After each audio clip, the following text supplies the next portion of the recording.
O'rtoqlar, bismillah deb davom etamiz. Demak, eslatib o'taman, 2026-yil yanvar oyidagi sertifikat savollarini ko'rib chiqyapmiz. 25-masalaga kelib to'xtagan edik.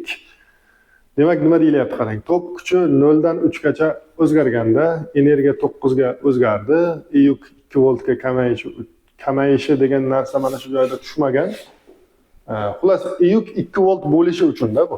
2 volt bo'lishi uchun qancha vaqt talab qilinadi? Yuk 2 volt bo'lish uchun ketgan vaqt. Endi delta phi magnit oqimining o'zgarishi taqsim delta t bu narsa yukni beraveradi. Biz modulda olib ketyapmiz albatta. Keyin energiyani o'zgarishi degani delta w, w2 minus w1. W2 degani phi 2 i2 taqsim 2 degani. W1 degani phi 1 i1 taqsim 2 degani. Keyin umuman olganda o'zi birinchi magnit oqimi ham, birinchi tok kuchi ham 0. Mana bu narsa polni 0 ga teng. Haligida bu turishcha hammasi 0. 0. Bu 0 bo'lsa faqat phi 2 taqsim 2 ga qoladi. Endi phi 2 bor, phi 2 yo'q, mana haligi bor. Tok kuchi bor, i2 mana 3 amper taqsim 2 mana. Shu yerdan phi 2 ni topsak 6-3 chiqyapti. Delta phi nimaga teng? Phi 2 minus phi 1 ga tengmi? Phi 1imiz 0, phi 2imiz 6-3 taqsim delta t 2 voltga teng bo'lyapti. Shu yerdan topsak 3 milli sekund degan javob kelib chiqadi.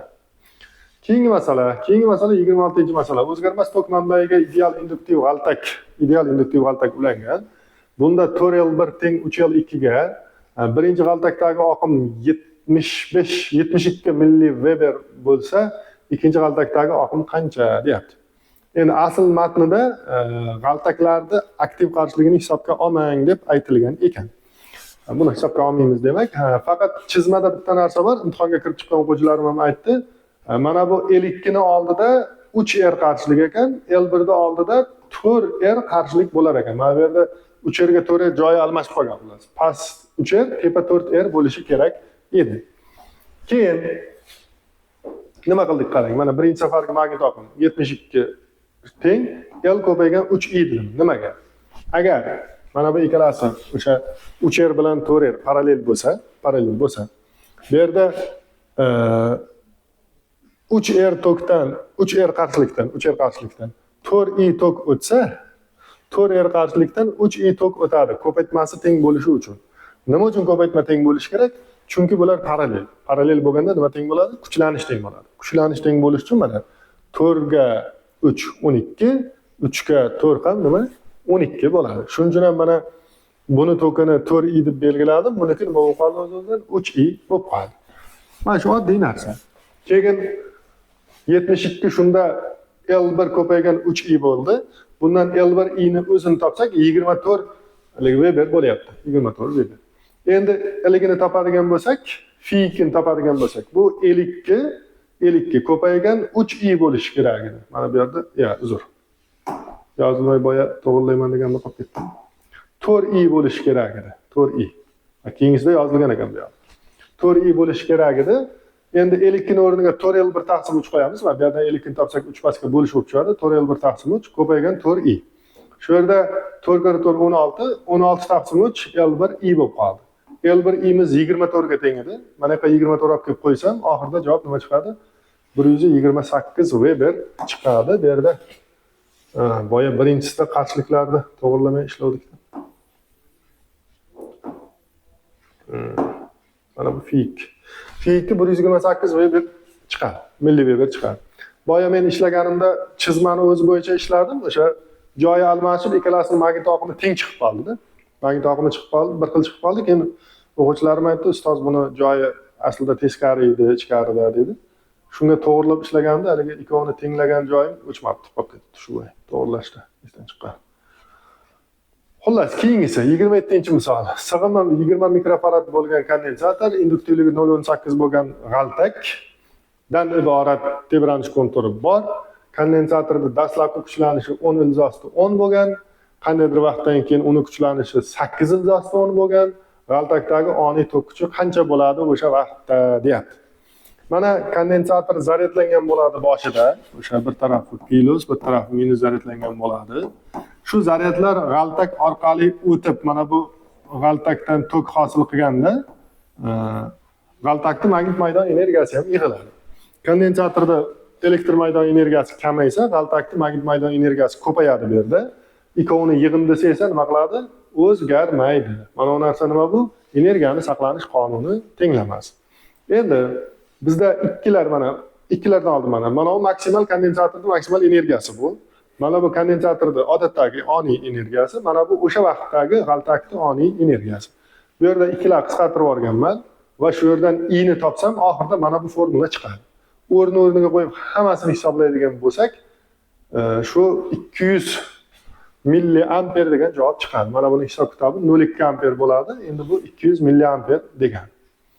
Keyingisi, bu ham oddiy savol. Nuqtaviy yorug'lik manbaini o'sha yorug'lik kuchi 200 kandela bo'lsa, to'la yorug'lik oqimi qancha deyapti. Bu formulani endi bilmadim, bilish kerak buni. Bu o'sha 4pi ko'paygan I degan formula o'zi oldindan bor. Qo'yib shu hisoblab olsangiz 2512 bo'lib qolyapti. Endi buni boshqa bir qo'shimcha qiladigan joyi yo'q. Keyingisi mana 29-savol. O'tgan safar ham eslangda bo'lsa bu narsa tushuvdi. Nurlar dastasi havo bo'shlig'iga kelyapti. Ya'ni havo bo'shlig'idan iborat shar bor. Ichi havodan iborat bo'lgan shar bor. U sindirish ko'rsatkichi 5/3 bo'lgan suyuqlikning ichida joylashgan havo bo'shlig'i. Endi shu havo bo'shlig'ini tepasidan, pastidan, har tarafdan kelayotgan o'sha nurlar qaysi qismi ichkariga kiradi degan savolda bu. Bu yerda bunday bo'ladi o'rtoqlar. Mana havo bo'shlig'ini nur sindirish ko'rsatkichi 1 ga teng, tashqarining nur sindirish ko'rsatkichi n ga teng. Kelayotgan nurlar nur sindirish ko'rsatkichi katta joyda, nur sindirish ko'rsatkichi kichkina joyga nima qilyapti? Tushyapti. Bunaqa vaqtda nima bo'ladi? To'la ichki qaytish hodisasi bo'ladi. Qaysi nurlar havoga o'ta oladi? Tushish burchagi to'la ichki qaytishning chegaraviy burchagidan kam bo'lgan nurlar kira oladi. Mana bunday qilsak, men misol uchun hozir bunday qilsak, masalan, mana shu nurlar hozir haligi to'la ichki qaytishi chegaraviy burchagidan yaqinroqda bular. Bunday. Bularda tushish burchagi mana uni alfa desak, alfasi alfa 0 dan kichikda, o'sha alfa haligi alfa 0 dan kichkina. O'sha to'la ichki qaytish chegaraviy burchagidan kichik burchakda tushgani uchun bu nurlar ichkariga o'tadi. Lekin mana bu nuqtalarga yoki mana bu nuqtalarga kelib tushgan nurlarda tushish burchagi to'la ichki qaytishning chegaraviy burchagidan katta bo'ladi. O'shaning uchun ular orqasiga butunlay qaytib ketadi, ichkariga o'tmaydi.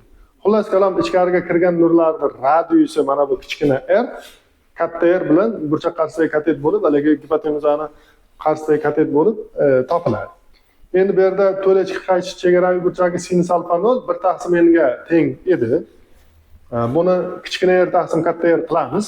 Kichkina r deganimiz o'zi biz izlayotgan radius. Shunda katta r taqsim n bo'lib qolyapti. Katta r 15, n esa 5/3. Shularni hisoblasak 9 sm degan javob kelib chiqadi. Xo'p. Keyingisi demak 30-masala, bir yo'nalishda harakatlanayotgan ikki zarrani tezliklaridan bittasi bor va nisbiy tezlik berilgan, ikkinchisining tezligi so'ralgan.